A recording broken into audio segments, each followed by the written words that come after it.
Agustin, NIM 201020406 dari kelas 3C Tadris Biologi dengan dosen pengampu Bapak Hendra Lardiman, SSI, MPD, Institut Agama Islam Negeri Kerinci, Fakultas Tarbiyah dan Ilmu Keguruan, tahun ajaran 2020-2021. Baiklah, di sini saya akan menjelaskan materi yang berjudul Ekosistem Terestrial 1. Definisi ekosistem terestrial. Ekosistem terestrial atau darat adalah suatu tipe ekosistem yang sebagian besar lingkungan sekitarnya berupa daratan. Ekosistem terestrial memiliki bagian daerah yang luas dengan habitat dan komunitas tertentu yang disebut dengan bioma. Ekosistem terestrial adalah suatu kawasan daratan yang mencakup semua organisme di dalam suatu daerah yang saling mempengaruhi dengan lingkungan fisiknya, sehingga arus energi mengarah ke struktur makanan, keanekaragaman biotik, dan daur-daur bahan yang jelas di dalam sistem. Jenis-jenis ekosistem terestrial: yang pertama, hutan musim; kedua, padang rumput; 3, gurun; 4, taiga; 5, tundra; 6, hutan hujan tropik; dan 7, savana. Biota darat.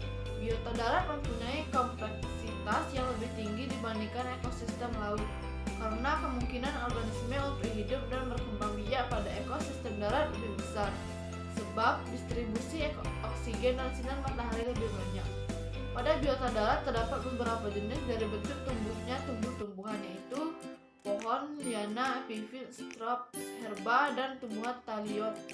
Sedangkan pada jenis adaptasi hewan vertebrata darat ada bermacam-macam, yaitu A. Herbivora. Terdapat 3 jenis, yaitu ground dwelling arboreal seperti macaca, fascicularis, dan aerial seperti burung dan hewan-hewan terbang lainnya. B. Karnivora. Pada karnivora terbagi menjadi 4 juga. Ketiganya sama dengan herbivora, tetapi karnivora tidak arboreal dan diganti amphibious.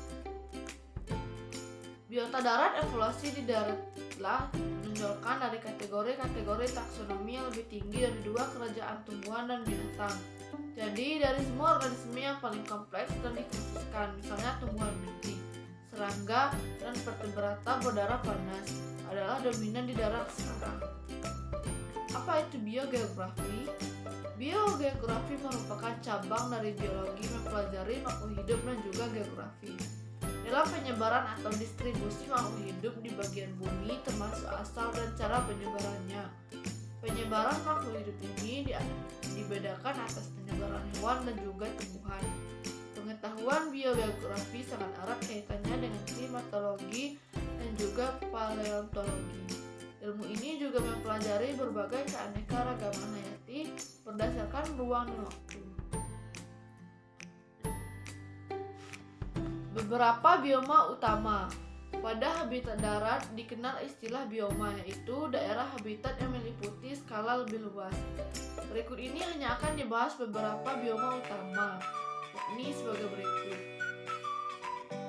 Kita ulang: yang pertama bioma gurun dan setengah gurun; kedua bioma padang rumput; 3 bioma hutan tropis; 4 bioma hutan gugur; 5 bioma hutan taiga; 6 bioma tundra; 7 bioma sabana; 8 bioma hutan mangrove; 9 bioma hutan kemut; dan 10 bioma hutan musim. Vegetasi dalam ekologi adalah istilah untuk keseluruhan komunitas tumbuhan di suatu tempat tertentu, mencakup baik perpaduan komunal dari jenis-jenis flora penyusunnya maupun tutupan lahan atau ground cover yang dibentuknya. Vegetasi merupakan bagian hidup yang tersusun dari tumbuhan yang menempati suatu ekosistem atau dalam area yang lebih sempit. Relung ekologis. Beraneka tipe hutan, yaitu kebun, padang rumput, dan tundra, merupakan contoh-contoh vegetasi. Istilah vegetasi berbeda dan lebih luas cakupannya dari flora. Pengertian flora hanya merujuk kepada kekayaan jenis tumbuhan yang ada di suatu wilayah atau kurun waktu tertentu. Sedangkan vegetasi dicirikan pula oleh kekayaan bentuk hidup, struktur, periodisitas, selain juga oleh ciri-ciri holistik yang khas. Istilah vegetasi atau tipe vegetasi yang bersama pengertiannya sering pula dipertukarkan dengan komunitas tumbuhan. sekian. Saya tutup dengan wassalamualaikum warahmatullahi wabarakatuh.